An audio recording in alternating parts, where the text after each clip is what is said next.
안녕하십니까? 기드온은 300명의 용사들을 통해서 대승을 거둡니다. 그 과정에서는 하나님의 역사 속에 그 모든 일들이 이루어졌지만 한편으로 사람의 애씀이 분명하게 결부되죠. 하나님을 위하여, 기드온을 위하여 이렇게 외치며 전쟁에 임하는 장면은 단순히 하나님의 열심만이 아니라 더불어 인간의 열심을 동참시키는 은혜가 있는 것은 분명합니다. 하지만 주의할 부분이 있습니다. 하나님의 역사 속에서 인간을 완전히 동참시키지만 그 가운데 인간의 죄성은 언제나 묻어나온다는 말입니다.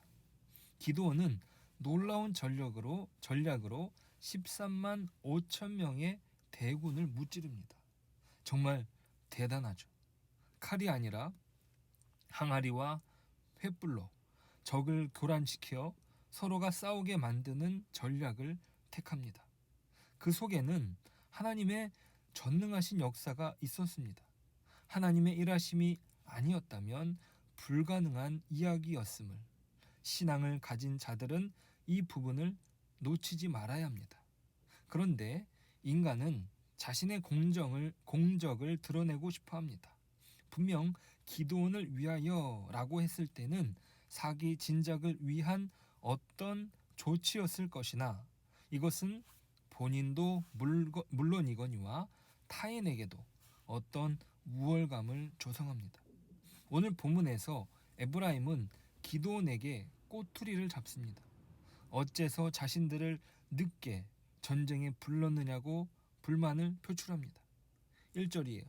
에브라임 사람들이 기드온에게 이르되 내가 미디안과 싸우러 갈 때에 우리를 부르지 아니하였으니 우리를 이같이 대접함은 어찌 됨이냐 하고 그와 크게 다투는지라. 자, 이렇게 딴지를 거는 이유는 뭡니까? 전쟁의 공로를 취하기 위한 전략이죠. 결과적으로 미디안의 방백 오렙과 스앱을 넘겨갔습니다. 그러자 그들의 노여움은 풀리죠. 그걸 원했던 것입니다. 이들과의 문제를 어떻게 처리하냐 했을 때 기드온은 놀라운 리더십을 발휘합니다. 그들을 지켜 세우는 전략으로 그들의 마음을 누그러뜨립니다. 자신의 공로를 세우는 것보다 그들의 말을 들어주는 것이죠. 리더의 면모를 보입니다. 2절 3절이에요. 기드온이 그들에게 이르되 내가 이제 행한 일이 너희가 한 것에 비교되겠느냐. 에브라임의 끈물 포도가 아비에셀의 만물 포도보다 낫지 아니하냐. 하나님이 미디안의 방백 오렙과 스앱을 너희 손에 넘겨주셨으니 내가 한 일이 어찌 능히 너희가 한 일에 비교되겠느냐 하니라. 기드온이 이 말을 하매 그때에 그들의 노여움이 풀리니라. 자, 그런데요. 기드온은 이런 리더십을 계속 유지하지 못합니다. 미디안과 남은 왕들을 쫓는 과정에 그렇습니다.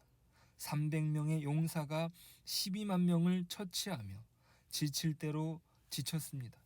그런데 마지막까지 그들을 쫓는 이유는 다름 아니라 기드온이 해결하지 못한 자신의 복수도 포함되었던 것입니다. 18절부터 보시면은요. 이에 그가 세바와 살문나에게 말하되 너희가 다볼에서 죽인 자들은 어떠한 사람들이더냐 하니 대답하되 그들이 너와 같아서 하나같이 왕자들의 모습과 같더라 하니라. 그가 이르되 그들은 내 형제들이며 내 어머니의 아들들이니라. 여호와께서 살아계심을 두고 맹세하노니 너희가 만일 그들을 살렸더라면 나도 너희를 죽이지 아니하였으리라 하고 그의 맏아들 여델에게 이르되 일어나 그들을 죽이라 하였으나 그 소년이 그의 칼을 빼지 못하였으니 이는 아직 어려서 두려워함이었더라. 세바와 살문나가 이르되 내가 일어나 우리를 치라. 사람이 어떠하면 그의 힘도 그러하니라 하니 기드온이 일어나 세바와 살문나를 죽이고 그들의 낙타 목에 있던 초승달 장식을 떼어서 가지니라. 자, 그러니까 그들이 자기의 형제를 죽이지 않았다면 그들을 죽이지 않았을 것이라고 말합니다. 그는 자신의 복수에 눈이 멀어 자신의 부하들이 굶주려 허덕이는데도 아랑곳하지 않습니다. 거기다가 자신의 동족인 숫곳 사람들과 분우엘 사람들을 죽이기에 이르죠. 왜 그랬습니까? 자기 부하들을 굶겨 죽일 순 없었지요. 그래서 자신들을 도와달라고 숫곳 사람들과 분우엘 사람들에게 요청합니다. 하지만 그들은 단칼에 거절하죠. 미디안 사람들의 보복이 두려웠던 것입니다. 하나님의 역사를 믿지 않았던 것이죠. 언제 미디안에 다시 쳐들어올지 모를 일이라 판단한 것입니다. 그러자 기드온은 그들을 미디안 왕들을 처단하고 다시 돌아올 때에 죽이겠다고 엄포를 놓았습니다. 오늘 7절과 9절이에요. 기드온이 이르되 그러면 여호와께서 세바와 살문나를 내 손에 넘겨주신 후에 내가 들가시와 찔레로 너희 살을 찢으리라 하고 기드온이 또 분우엘 사람들에게 말하여 이르되 내가 평안히 돌아올 때에 이 망대를 헐리라 하니라. 그리고 미디안 왕들을 처단하고 기드온은 자신의 동족들을 죽입니다. 마치 자신이 모든 심판을 주관하는 것처럼 행세하기에 이르죠. 하나님을 위하여 라고 시작했던 전쟁이 결국 자신의 전쟁으로 끝나고 맙니다. 우리는 여기에서 무엇을 확인합니까? 에브라임의 시기심을, 숫곳과 분우엘 사람들의 두려움을, 무엇보다 기드온의 사사로운 복수심을, 이런 감정들을 사람이라면 벗겨내기 쉽지 않은 것입니다. 사람에게서 이것이 벗겨지기가 쉽지 않아요. 아무리 하나님의 부르심을 받았다 할지라도 그는 결국 인간의 한계를 벗어날 수 없습니다. 여호와를 위하여 라는 구호를 외친다고 사람이 바뀌는 것이 아닙니다. 우리는 쉽게 구호에 자신을 숨깁니다. 여호와를 위하여 라는 구호 뒤에서 자신이 싸워야 하는 자기의 문제는 간과하지 않는 것이죠. 자, 제가 교회를 개척하면서 뼈아프게 직면한 문제가 있습니다. 거룩한 일을 한다는 명목하에 모든 것을 다했다는 착각이었죠.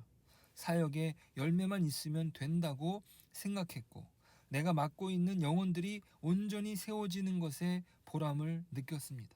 하지만 더 중요한 것은 내가 하는 일이 아니라 나 자신이라는 사실이에요. 나는 변화되지 않았는데 다른 사람을 변화시키려는 노력은 사실상 절반의 사역도 아닌 거짓된 모습이라는 것입니다. 사역적인 doing, 존재의 being, 이 둘의 균형은 너무나도 중요한 문제라는 사실을 점검하고 개척을 시작했습니다. 그런데 지금도 제 자신의 문제와 계속 싸우고 있습니다. 이 문제는 거룩한 일에 내가 숨어 버리는 것이 얼마나 어리석은 일인지, 나는 날마다 그리스도를 덧입어야 한다는 사실을 깨닫게 됩니다. 하나님께서 창조하신 본연의 형상을 망가뜨리는 인간의 망가진 감정이 오늘 본문에 잘 기록되었습니다. 시기와 질투심, 어떻게든 이겨야 되겠다는 야망, 하나님께서 허락하신 일에 대하여 믿지 못하게 만드는 거짓된 두려움, 자신에게 잘못한 사람에 대하여 용서하지 못하는 복수심, 이 모든 것들이 똘똘 뭉쳐서 우리는 그리스도를 십자가에 못 박지 않았습니까? 하나님의 나라는 이 모든 어그러진 것들을 회복시킵니다. 그 원리 안에서 사사기가 기록됩니다. 사람은 이룰 수 없다를 보여주죠. 기드온이 사사인 이유는 그 자신의 위대함이 아니라 그가 완악함에도 불구하고 그를 사용하시는 하나님의 절대적인 은혜에 있다는 사실입니다. 기드온이 사사로서 철저히 자신을 지키지 못하지만 하나님은 부족한 그를 통해 이스라엘을 구하십니다. 이것은 무엇을 보여줍니까? 기드온은 완전한 구원자가 아니라는 사실을 보여줍니다. 이로써 우리는 그리스도만이 우리의 유일한 구원자라는 사실을 확인하죠. 또한 우리는 우리 자신을 우리 스스로 바꿀 수 없음을, 우리를 괴롭히는 질투와 시기심, 두려움과 복수심 같은 감정들은 우리 스스로 도저히 해결할 수 없음을, 아무리 하나님을 말하고 영적인 승리를 체험한다 할지라도 그렇습니다. 결국 우리는 그리스도께로 인도함을 받습니다. 그분을 통해 이루어지는 하나님의 나라는 모든 우리의 문제가 해결받는 것이고 그것은 이미 시작되었습니다. 그분 안에서 우리는 완전해지고 자유로워지며 진정한 사사기의 말씀이 우리에게 이루어집니다. 우리의 소망은 그리스도뿐임을, 우리의 완악한 존재를 그리스도께 내어 맡기며 사도 바울의 권면처럼 날마다 우리 자신을 십자가에 못 박으며 그리스도를 따라가는 저와 여러분 되시길 축복합니다. 기도합니다. 하나님 감사합니다.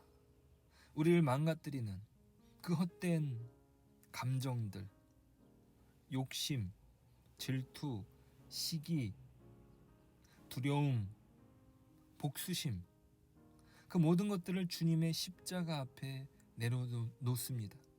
그 거짓된 감정이 예수님을 십자가에 못 박았지만 예수님은 도리어 십자가에 못 박히시고도 부활하시어 승리를 이루셨습니다. 하나님, 오늘도 예수 그리스도 앞에 나아갑니다. 예수 그리스도의 십자가로 오늘 하루 우리의 존재가 못 박아지고 그리스도와 함께 사는 은혜를 누리게 하여 주옵소서. 예수님의 이름으로 기도드립니다. 아멘.